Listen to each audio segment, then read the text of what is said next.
Pelatih PSM Makassar, Bernardo Tavares, membeberkan alasan atas penolakannya terhadap pemanggilan dua pemainnya gabung pemusatan latihan Timnas U20. Bahkan, menurut Bernardo Tavares, alasan tersebut menyangkut pengalaman menyakitkan yang pernah dialami pemain PSM Makassar kala gabung Timnas. Diketahui, Sintayong memanggil 34 pemain untuk pemusatan latihan Timnas U20. Dua diantaranya yakni pemain PSM Makassar, yaitu Zaki Ashraf dan Ricky Pratama. Zaki Ashraf dan Ricky Pratama sejatinya akan bergabung dengan pemain lainnya untuk pemusatan latihan Timnas U20 yang diagendakan akan berlangsung di Eropa. Timnas U20 sendiri dipersiapkan mengikuti Piala Dunia U20 2023 dan Piala Asia 2023. Sintayong sebagai pelatih Timnas U20 menjadwalkan pemusatan latihan di Eropa lantaran akan menggelar pertandingan uji coba di sana. Hanya saja Bernardo Tavares menolak dua pemain PSM Makassar gabung. Alhasil Ricky Pratama dan Zaki Ashraf tetap berlatih bersama PSM Makassar Rabu 12 Oktober 2022. Sementara pemusatan latihan Timnas U20 saat ini sudah berlangsung di Jakarta. Bernardo Tavares pun mengatakan sudah mengirimkan surat permintaan tersebut ke PSSI.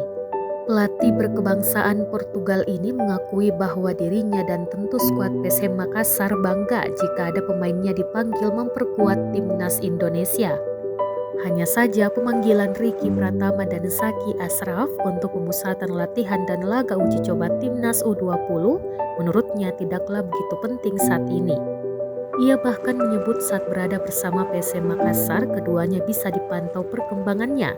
Hal ini diperkuat lagi dengan berbagai pengalaman yang telah dilihat Bernardo Tavares kepada pemain PSM Makassar yang sudah dipanggil ke Timnas.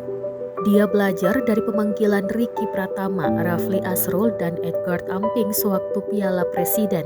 Kala itu ketiganya dipanggil untuk ikut turnamen Toulon Cup 2022 di Prancis. Akan tetapi ketika kembali ke tim PSM, ketiganya tidak bisa berkompetisi dengan baik dalam tim. Mereka pun tidak bisa membantu tim di awal-awal Liga 1 2022-2023. Bernardo Tavares bersedia melepas anak asuhnya di kompetisi resmi dan kompetitif. Khusus bagi Ricky, kata dia, pemain 19 tahun ini pernah dipanggil ke Timnas untuk pertandingan persahabatan. Pihaknya melepas, tetapi di pertandingan tersebut Ricky bahkan tak dimainkan. Hal ini berimbas kepada timnya, kala itu butuhkan pemain. Apalagi perkembangan mereka bisa ia pantau selama ikut latihan bersama tim. Ditambah, tenaga mereka sangat membantu jika berkompetisi di Liga 1, artinya di pertandingan kompetitif. Ia heran karena terkadang para pemainnya hanya dipanggil ke Timnas Indonesia untuk friendly match. Begitu ada pertandingan kompetitif, mereka tidak dipanggil. Jadi saat ini, Tavares mengaku masih bisa memantau perkembangan pemainnya secara langsung di latihan jika bersama tim. Terima kasih sudah nonton. Jangan lupa like, subscribe, dan share ya.